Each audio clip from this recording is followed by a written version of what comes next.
Welcome once again to the Radical Imagination. I'm your host, Jim Vrettos. I'm a sociologist who's taught at John Jay College of Social Justice, Criminal Justice, and Social Justice, and Yeshiva University here in New York City. The Capitol Hill riot of January 6, 2021 is part of a deeper story about how the most zealous followers of Donald Trump have rejected America's experiment in multiracial democracy in favor of white Christian nationalism. It's based on the belief that America's past was founded as a Christian nation. Its founding documents were based on Protestant Christianity. Its power and wealth were reflections of divine favor. And if the country became less white, less Christian, less patriotic, God's blessings would be lost. Their political vision for the future is that the country needs to continue to be led by native-born white Christians. As cultural warriors, their connections to various issues include gun rights, voting rights, anti-abortion laws, military, foreign policy, economic, domestic policy that ensures continued white Christian dominance and power. They will not be replaced. This is the argument our guest today on the Radical Imagination has made. Philip Gorski is professor and chair of sociology at Yale University. His previous books include American Covenant, A History of Civil Religion from the Puritans to the Present, and The Protestant Ethic Revisited. His latest book, co-authored with Sam Perry, has gained widespread attention and praise and is entitled The Flag and the Cross: White Christian Nationalism and the Threat to Democracy. We're also blessed to be joined by my colleague and frequent co-host, Jonathan Wilson-Hartgrove. Jonathan is a prominent preacher, author, and spiritual activist who's written widely about the legacy of slaveholder religion and racism, and the central importance of racial reconciliation to Christianity. He's worked closely with Reverend William Barber in Moral Mondays and the Poor People's Campaign, co-authoring with him the Third Reconstruction, Moral Mondays, Fusion Politics, and the Rise of a New Justice Movement. His most recent book, Revolution of Values, explores the heresy of the religious right, its distortions of the Bible, and how that hijacking has been used as an endorsement for its Christian nationalist agenda. For Jonathan, Scripture needs to be reread from the perspective of the poor and marginalized, whom Jesus blessed. Well, thank you, Jim. It's always good to be with you. It always is. We're going to have a serious conversation whenever we get on with Jim. So, it is serious, right, Philip? This is serious stuff. Gosh, I don't know. We're trying to lighten it up a little bit here, give us some hope, but this is serious stuff. Absolutely. And Phil, you've written so articulately about the history, the past. The riots of 2021 is not something totally new, right? In American history, we have a deep story, as you put it. And explain to our audience what you mean by a deep story. What is the categorization there, the framework that you're talking about?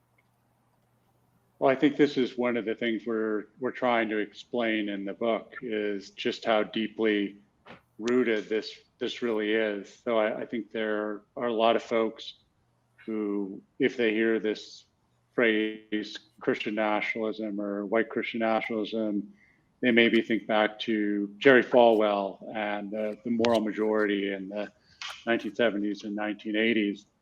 But one of the things we're really trying to show in the book is that it goes back 300 years earlier than that. I mean, we're really talking about the late 1600s. That's when you can really see the different components of white Christian nationalism coming together to form this story about the United States that you so elegantly outlined. And I think why that's important to understand is it's not going to be something that'll be easy to uproot, and it's something that threatens to choke out all other forms of Christianity within the United States. Does this start with the deep story of within the scriptures of the promised land, the story of the promised land? In our country, how did the Puritans look upon that story? How did they make sense of that? How did they bring that into the American experience? Well, that's an excellent question, and the way that they come to understand themselves as is in a sense the kind of successors of the ancient Israelites, and the way that they come to understand North America as their promised land, which raises the question: what are the native peoples doing on, quote, our land? And it's really during the course of these conflicts with the native peoples during the second half of the 17th century that this takes a really sharp and apocalyptic turn. So that some Puritan theologians come to see this also through the lens of a certain reading, a familiar reading of the book of Revelation, a very literalistic reading where there's going to be a final showdown between the forces of good and evil. And you can imagine who the Puritans put on the side of the good and who they put on the side of evil. And that part of Christian nationalism is certainly also alive and well today, Jim. Huh. It strikes me that the people who are not favored by those in power often read the Bible differently. And I wonder, as you look at that long sweep of this version of Christianity, how do you see the interplay between the kind of resisting Christianities? I'm thinking about with the Puritans, the story of Roger William and the Baptists, folks who were reading the same Bible, but reading it quite differently. So I think that's really an important point that you're making, Jonathan, and one that we really do emphasize throughout the book. There have always also throughout American history been folks who allied themselves with people who were oppressed and marginalized, and whether it be the native peoples, whether it be enslaved African Americans, whether it be people who were colonized by the United States, and that has driven them towards a different and common reading of the Bible, not just on their own, but through their direct interactions. And Roger Williams is really, one of the classic examples, and I think is really, as you point out, at the root of a certain Baptist tradition, which I think points a much better way forward, recognizing that people of Christian faith can ally for the sake of common good and for the sake of collective self-governance, with folks who don't share all of their beliefs, because all of us being created in the image of God also share at least the possibility for kind of a fundamental human decency. Yeah. So this version of Christian nationalism, Jonathan and I, among the many shows we've done together, one of the best was with Susanna Heschel and our discussion of the Aryan Jesus. So is this somewhat similar to what you're also talking about? This is something that the German Protestant theologians also had part in terms of their support for Hitler? Well, I always tread carefully once the F word enters the conversation, being fascism. But I do think it is fair to say that there have also throughout our history been places where People who thought of themselves as Christians were supporters of what we would now call fascism, and this was true in the 20s and 30s. And I think that we're increasingly seeing, people who are fascists hiding behind the label of Christianity, and people who think of themselves as Christians treading perilously close to something that we would have to call fascism. I think we like to imagine the United States as the exceptional nation where it can't happen here, as in the novel of the 1920s. But it was a close thing back then, and I think we're at another moment where it could be a close thing again. And I think for that reason, we need to we need all the allies that we can get. We really do need to build a kind of a popular front that includes people of faith and just people who embrace democratic values in defense of American democracy. That's why we really do see this as a moment where Christian nationalism has become a threat to democracy itself. Yeah. How close are we, Jonathan, to a real American fascism? In the name of... Well, I think we see every day. I mean, this summer in the hearings that are happening on the riot, but also, in the ongoing campaigns that are fueled by many of the same forces that fueled that to overturn voting rights, to frankly overturn the 14th Amendment as it's been interpreted by the Supreme Court for the last 50 or 60 years. I mean, these are serious efforts to redefine the country, to redefine what it means to be American in the image of this religious nationalism. So I think the threat is very real, and that it's one of the questions I have for such a careful scholar as our friend here today is when you look at history and that there has been this contest between a way of reading scripture that has led to this interpretation and other ways of being Christian, other ways of being American all through the story. What is your sense of the kind of key factors in terms of which story wins? Because that seems to be the crucial question in this moment. I mean, we have both stories now, but which one is going to win? Which one is going to define the lives of my children and our children and generations to come? That's the question I think is before me. So I'd be curious about your thoughts on that. Absolutely. Well, I have a couple of thoughts. I mean, one I already pointed to, which is I think we need to build a broad alliance, a popular front that's going to run, if I can put it this way, all the way from, AOC and Reverend Barber on the one hand to, some never Trump Republicans on the other, as much as we may disagree about policy issues. I think the next 2-3 years, the next two elections are really going to be incredibly crucial. And we may just need to temporarily set aside some of those deep disagreements, because if we don't, there's not going to be anything to argue about. We're going to be told what to do. And we're not going to have certainly people like us are not going to have a voice anymore.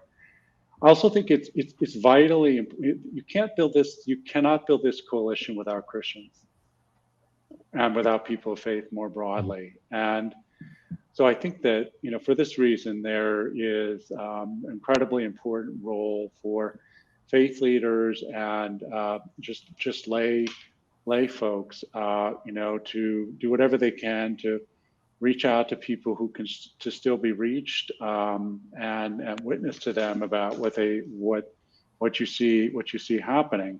I think sociologists like me, I can speak as much as I want as a sociologist, but that's I don't necessarily talk. When I talk to sociologists, I'm not speaking in terms of the stories that shape many people's lives and drive their decisions. And so I think that really is the next key thing is, you can't beat a story with a critique. You can only come back at a story with another story, and it has to be a story that also includes some of those people who feel marginalized. And I think we do need to face up to the fact that a lot of the folks who have been lining up behind Trump have themselves been marginalized in various ways. People in poor rural communities, people in deindustrialized parts of the American West. I mean, they have every right to be angry.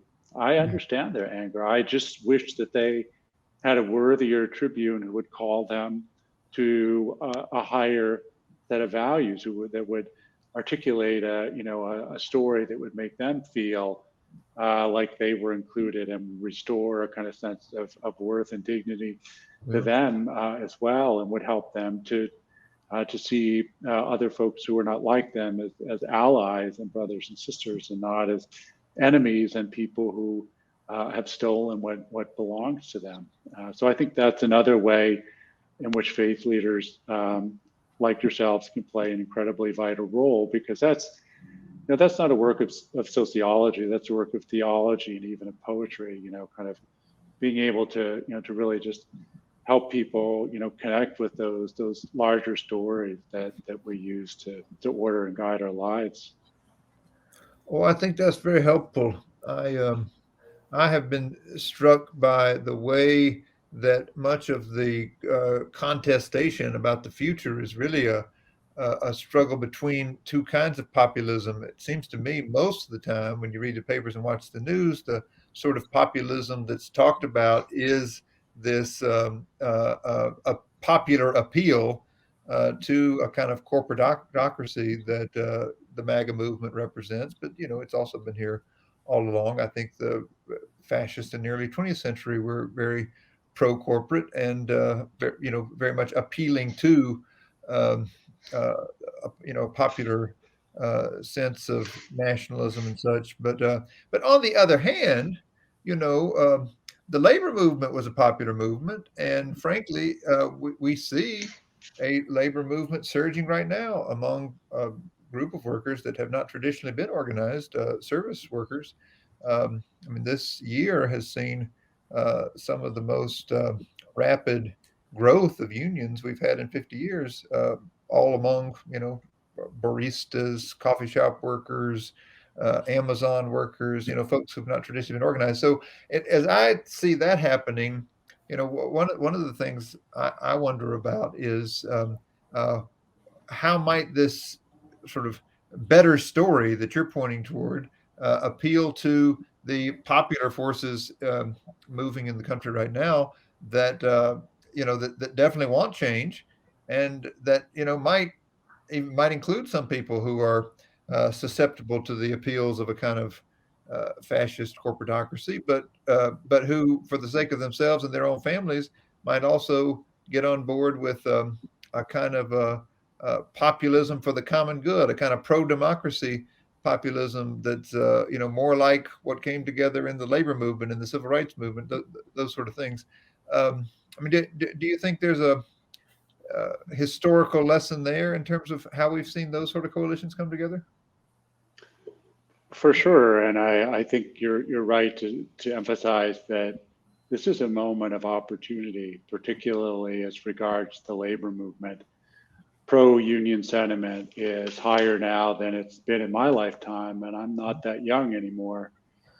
And you can see this enthusiasm building, on the successes of some of these recent organizing movements. So that's certainly one place, to put energy in. And I think one of the things that's most encouraging about some of these recent movements is the degree to which they have been, cross-racial organizing efforts too, because that has always been the wedge that the corporatocracy has used to drive people apart and to splinter to the labor movement is race. It's not that this is the first time that something like this has been attempted, but it's I think it is perhaps a moment where it has better chances of a success. And of course, a lot of this is just hard work at the local level. I think sometimes the sense of frustration and fatalism that a lot of us feel about the direction the country is headed in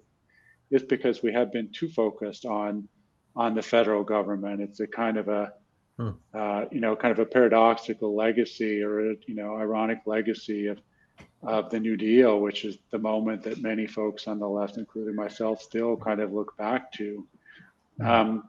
But I think what we can't forget is that those successes at the federal level were only possible because of generations of work at the local level and building, populist movement, a progressive movement at the grassroots. And that is a lesson which I think we've all got to relearn. Run for the school board, run for alderperson, become a precinct captain, all these things, frankly, where the right has been out organizing us for the better part of a half century at this point. Acknowledging what you both have just said and agreeing with a lot of what you just said, and not to be fatalistic or a Debbie Downer here, but you also do, Philip, in your work, mention the true believers, the ambassadors to Christian nationalism. And about a few minutes ago, you mentioned those that can be reached, still can be reached. I think you put it something like that, in that way. So how many people are there, do you think, in the hundreds of thousands, millions, that simply are so wedded to this true belief in a national Christian viewpoint of the world and the end of times, and relating enslaved Africans with biblical Ham and destined for external servitude? What are we talking about here in terms of people that simply are not going to be reached? Granted, though, that all of us can be redeemed, but still, do you want to hazard? I think you mentioned 30 million people.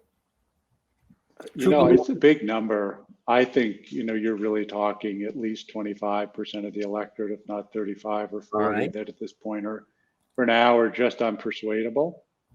And that's the bad news. I mean, the good news is, well, there's two pieces of good news. One piece of good news is that in terms of just straight up electoral politics, we need to move 3 or 5%. And I do think there are that many folks who are out there who are reachable if we really work at it. The other thing to just not forget is that, big social changes are not, they're not made by majority vote. They're made by minority activism, by small groups of people. We see that on the right, that's for sure. But that's also something that the left has done in the past and could do again. And so, we don't have to get 55% of the people organized. We just need to get 5 or 10% of the people organized. I think that's a good point. I mean, on a lot of the big common good policy issues, when we look at the national surveys, we've got 70, 80% support for, living wages, for affordable housing, for universal access to healthcare. I mean, these are the kinds of things that have great popular support. So that's not the issue. I think the point you're making is the issue. How do you organize such that people have political power and, within a system that's obviously set up to favor certain parts of the country and to make rapid change difficult. And so these great numbers of people, however many you want to call them, 25, 30 million, 25% of the population, don't feel victimized. You use that term in your work, this victimization. They are the ones that are being victimized here. How do we turn that around? How do we, again, get them to feel that, as Jonathan's pointing out, a fusion politics, join together instead of being against the very forces that are victimizing them? where they are scapegoating and saying it's their problem, it's their fault, and that they're trying to replace them. It's a distortion of reality, of consciousness, right? Well, I think I can maybe shed some light on where this sense of grievance is coming from. I think it's just a sense of, the country has been changing very rapidly, culturally and demographically, and this makes a lot of folks just feel very, very threatened. And even if they're still in a very powerful and even a dominant position, I think what they're really afraid of is, and when they say grievance, what they really mean is we're afraid of losing our privileges.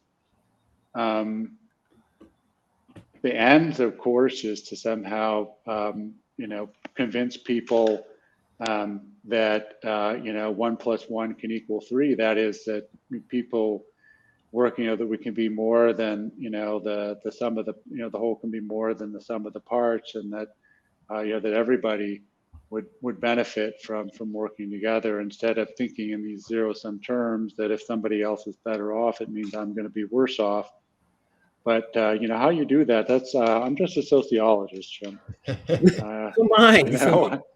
I look at people like you and Jim and Reverend Barber for to figure out how to craft those appeals and how to kind of reach out and tug people's heartstrings in the way that that needs to happen. Well, one of the things we do have is history. And, as a white Southerner, one point I often make to my fellow white Southerners is that Black political power has historically been good news for us.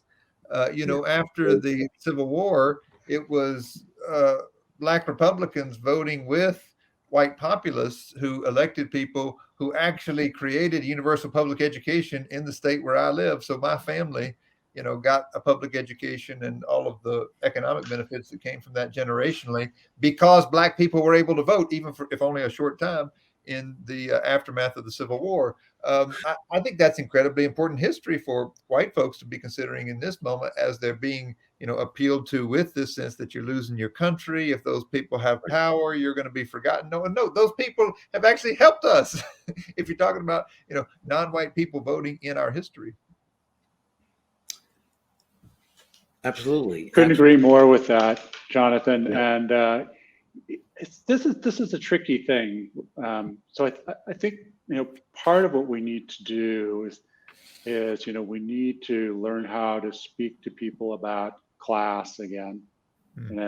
Because a lot of these sort of injuries are ones that working class white folks and working class brown folks are equally afflicted by. Now, we need to do that without overlooking the ways in which even white working class people have in some ways been privileged, and that there are certain kinds of oppression, marginalization that are really specific experience of African Americans and others in the United States. And it's a difficult thing to do, but I think we do need to figure out a way of speaking the language of class to people again, to sort of, help them to see, as you said, that, their sort of common interest and, potentially, kind of common goods at stake between working people of all colors.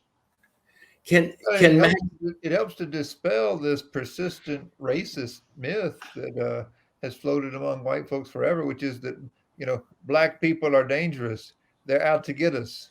I think it's the, internalized fear that was created by the violence of generations of enslaving other people. You can't be that violent as a people toward another people and not be afraid that they're going to get you when you're asleep, And I think that has been passed down and is often appealed to, of course, by politicians who want to use that fear in order to hold on to power and often, frankly, vote to benefit corporations that are continuing to steal from the very people who vote for them.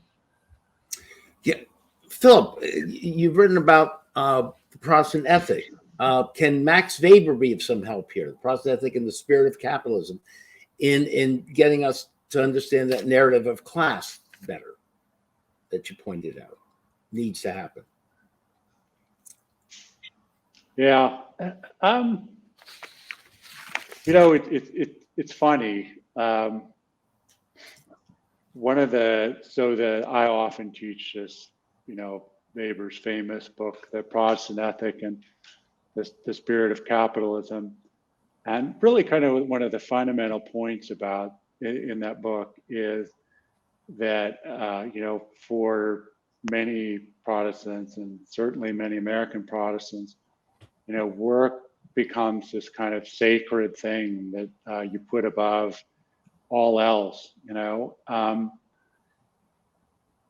Example of this is just the way in which, you know, Americans, like one of the first questions that you'll get when you're just chit-chatting with somebody is like, well, what do you do? And by that, they don't mean like, what do you do with your kids? Or what do you do on the weekends? Or, you know, what kind of food do you like? That means what sort of work you do? What sort of work do you do? What's your profession? And that is just so central to people's identities. And you know, I love, there's this section of Du Bois, I'm not going to quite remember where it is, where he's saying, I think it's in the Gifts of Black Folks, where he says that, you know, one of the gifts of Black folks to white folks in America is, you know, a gift transmitted from Jesus himself is, you know, kind of the joy of life and of being with others, you know, that it's not all the sweat on your brow, you know, it's also, you know, you don't see, you know, Jesus out toiling in the fields all the time. So that I think is an important message too, that message of conviviality and communitas, you know, something that I think is central to a different kind of faith, and that we need to, you know, maybe need to get a little bit over our addiction to work in the United States. You know, there's more to life and more to good society than work and wealth. Absolutely. You know, as a Christian preacher, I often do believe that there's no better antidote to the lies of Christian nationalism than Jesus. I mean, on point after point, whether it's guns or work ethic or a great many things. I mean, frankly, the desire to have political power. You turn to Jesus and ask, like, where, you know, what was he up to when he was with his people? They got accused, on your point, of being drunkards and gluttons because they sure did have a lot of parties. So there you go. If Jesus is the example, you don't get very close to Christian nationalism. That's right. Make love, not war. Yes? Yeah.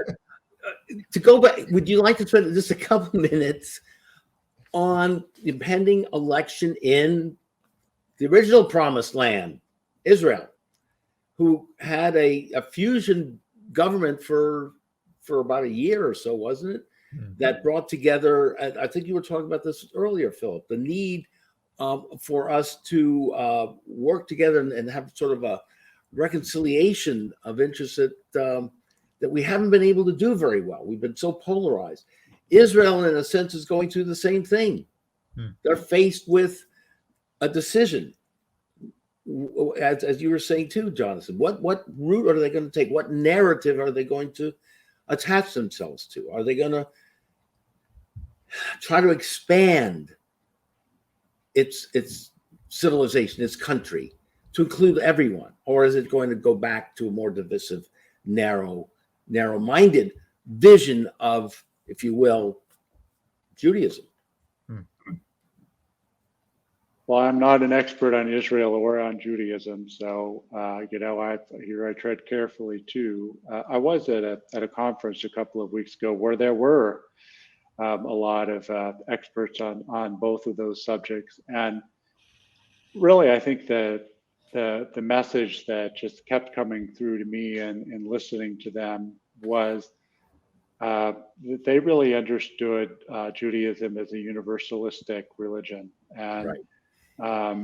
And that for them, you know, a state or that was inspired in some meaningful sense by Judaism would have to be universalistic and inclusive in that way. Now, of course, it's easier to sort of state that as a principle than to realize it in practice. But it was really valuable for me to kind of hear that perspective, including from people who are pushing for greater inclusion of Palestinians and others within Israeli society and politics.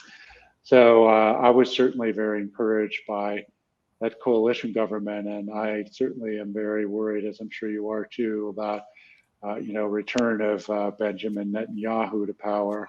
Which, well, we know what the analog to that would be in the United States. It would be a return of the former guy to the White House, and let us hope that does not happen in 2024. That's the vision of Christianity you're talking about too, right, Jonathan? A more universal, inclusive vision of the joy and wonder and awe of life, and seeing it through the blessings that Jesus gave to the poor and disenfranchised. Correct? On my reading of it, if the message of Jesus means anything, it means that the beloved community has come, and you can participate in it or you cannot. But it's here. That's what Jesus declares, and declares it over and against the imperial powers of his day. Understands that it is a radical enough vision of community that it threatens people's power and it can get you killed, but it's available to everyone. And this commitment to building at the local level, that for a very pragmatic reason, Philip was saying we need to do in terms of politics. I think it's right at the heart of the vision that Jesus taught in terms of community building. I mean, I don't see Jesus starting a religion as we understand it today as much as a communal network of people that were trying to live together in a particular way that allowed themselves to live well and to be good news to their neighbors, whether their neighbors, were like them or not, whether that's ethnically or whether it's in terms of their own religious faith. If we can't be good news to our neighbors, whoever our neighbors are, then in my reading of the story, we're not very good Christians. Absolutely. But don't we need to also make this happen since we live in a nation state, in a culture, a national culture, at that level as well? That's where the federal government can come in to play that part, to be a reflection of the sort of local organizing you both are talking about. Well, that's We have to do both. We have to do both. Right. Yes, for sure. Indeed. I do not believe in the apolitical compromise that many of my Christian, this is an interesting thing. My read of Christian nationalism's political power, especially over the last 40 years, is that it has been the result of a very organized and well-funded minority movement that has tried to push Christianity in this way, and a majority of Christians, particularly a majority of white Christians, who have tried to be apolitical in the midst of that. So we get together in our churches, we talk about, being good to one another, volunteering, this and that. But we try to not do politics in church. We say this is not politics.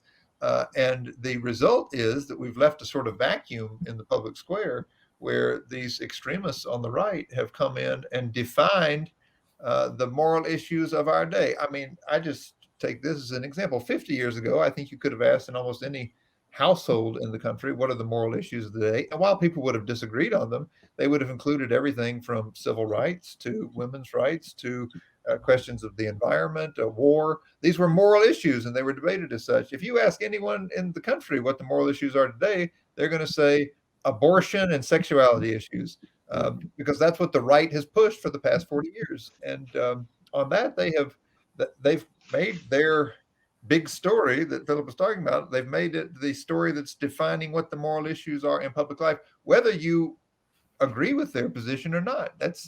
whenever you hear somebody on the news saying, there's a moral debate going on, it's going to be about one of those narrow things that the right has defined. And I think that's a critical distortion that they have successfully brought about through organizing.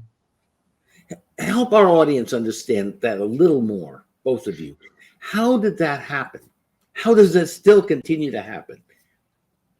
How does that narrative hold such power among perhaps a minority, but still a very, very vocal minority, or very absolutist and very closed-minded? So I think Jonathan has explained a good part of it, which is that it was a very well organized, well funded, long lasting campaign that continues today. The other piece that I would add to it is this the rhetoric around sexuality and gender and family. It touches on the reason it's such a powerful appeal is that it touches on stuff that everybody understands, that everybody feels is important, that is crucial to people's identity, right? Their children, their partners, their friends. And, frankly, it's also an issue that for a lot of the most powerful people, it doesn't cost them a lot to take a stand on. And that's the other piece of it. So it's a distraction. It's a distraction. Sure. It's like, let's just get all the folks arguing about transgender bathrooms, and then they won't worry so much about tax rates or Medicare or paid vacation or, other stuff that might actually hit us in the pocketbook.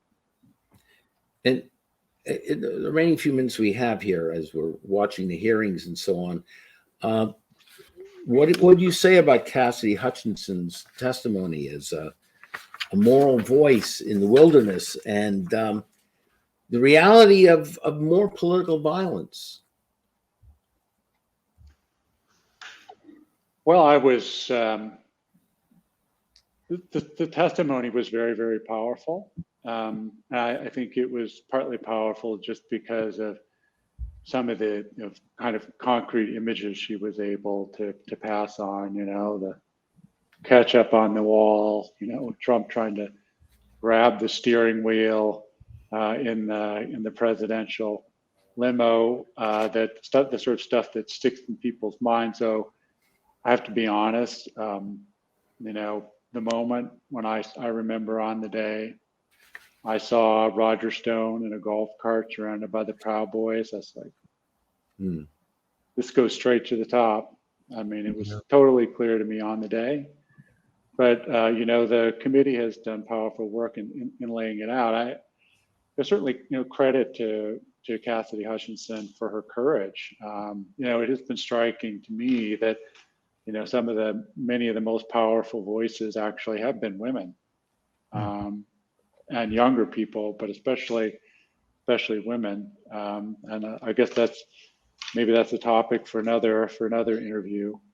But I do think we have to steel ourselves for civil unrest and political violence in the future, regardless of how this election turns out. I think if you look back through the long sweep of American history, political violence is, as Malcolm X said, is as American as apple pie. I think the sort of the period from, say, the mid 70s up through January 6th was in some ways a kind of an exceptional period where there was relatively little of it. And this isn't at all to say that it's acceptable or that I welcome it, but I do think people need to be need to be prepared. There is a small but organized faction of folks on the far right who have been fantasizing about another civil war for decades, and they're getting closer to being able to incite one than any time since I've been alive. That's for sure. And Jonathan, the Poor People's Campaign is certainly an attempt to change the narrative from structural violence directed against the poor in particular that we hardly ever hear about, and the militarism, the excessive militarism that we haven't even mentioned too. When I was saying before, make love, not war. I mean,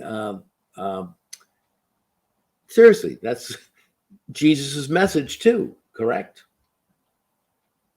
Oh yes, the big love, the agape love. It's Okay. hinted at by our various romances, but it's bigger. It's even bigger than that. It's our love for fellow human beings, which ultimately reflects what it means, I think, to be loved by and to love God as a creator of the universe. So, what Dante said, the love that moves the sun and other stars, that's the big love. So yes, absolutely.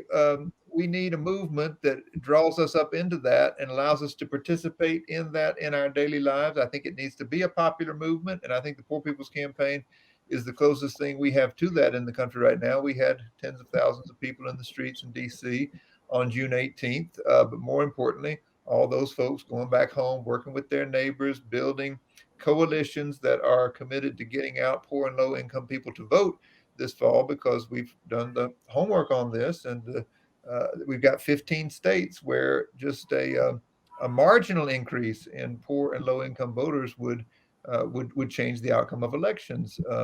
As Philip was saying, I mean, that margin is not that great in a lot of places, and a lot of the potential for organizing is among what the elections folks call low propensity voters.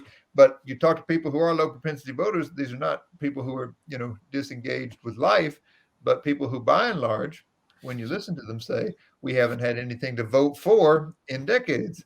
So while we're also organizing people to vote, we're saying to people running for office, people who want to be representatives, tell us what you're going to do for everyday people, because that's what people need in order to have something to come out and vote for. Sly Stone. The ambassadors of Christian nationalism speak of love too, don't they? Devil's advocate. Love of country, love of one's heritage. I mean, yeah, different. yeah. But they also they appeal at that level too. Emotional gut love. Well, it's it's short, but it's. Well, I'm going to get a little theological on you here, Please. even though I promised not to. But that's a disordered kind of love. I mean, that's there is, I think, a certain place for love of your country or love of your culture, but it is much further down the totem pole than than love of others in the sense of agape, which is ultimately rooted in in a love of God. And I think the sad thing is that often that kind of love, or that sort of hyper patriotism, if you like, it comes out of a place of weakness and insecurity, a kind of a feeling of insignificance, right? That what do I really matter? I'm not rich, I'm not powerful, I'm not famous. But I'm American, or I'm this, or I'm that, right? And so that's it is, though. It really is almost a kind of a form of demonic possession. I mean, you're being possessed by destructive and potentially violent forces. At least that's the way that Reinhold Niebuhr understood it in one of my favorite books, The Irony of American History. That's a great point. And it really is in the minute we have left. And as you know, that sort of distorted, dysfunctional love in the name of God and religion has caused more death in our history than anything else. So, Jonathan, message of hope here. What is the answer to this sort of twisted you are religion? Well, while I am grateful and love my secular neighbors, and believe everybody has the freedom to believe whatever they want, I think the answer has to be for those, people who are believers to reach deep inside and find the faith that is rooted in love and truth, and to practice it as we're able in such a way that bears witness to a way of being that is good news. Good news for people of our same faith, good news for people of other faiths, good news for people of no faith. If we can't find a way of being faithful in public that is good news for all people, then I think the church is in a very bad place in this country. Terrific message from both of you at the end here. Thank you both so very, very much. It's been really, really interesting. It's been very exciting, and I'm very blessed. I know our audience is very appreciative of both of you and your wonderful work and comments. And stay strong. Well, thank you, and let me say thanks to Philip for the book. It's an important one. Hope folks Absolutely. Absolutely. Thank you again. Thank you so much. Great to be with you guys. Thanks. And thank you all so very, very much for watching us this week on The Radical Imagination. This is Jim Vrettos. We'll see you again next week on The Radical Imagination. So the attempts of those who try to hijack Christianity with this notion of religious nationalism and use it to undergird violence, undergird greed, undergird racism, undergird and promote programs and policies that hurt the poorest, the sickest among us. Well, members of the media, please hear this. This is not a debate about left Christianity and right Christianity. There is no such biblical debate. There is no such argument in Orthodox theology. That language is not our language. This is a challenge and a battle between heresy and the truths of God, between theological malpractice and the authentic practice of Christianity. The problem with so-called right Christian nationalism or white religious nationalism, whatever face is put on it, the problem with it is Jesus himself. It has no Jesus in it. Come on. It has no Jesus in it. They use Christ, but it has no Christ in it. It in no way aligns up with Jesus's clear instruction to the nations. When I was hungry, did you feed me? When I was naked, did you clothe me? And so it is an aberration because that's their problem. Call the name of Jesus with their mouths.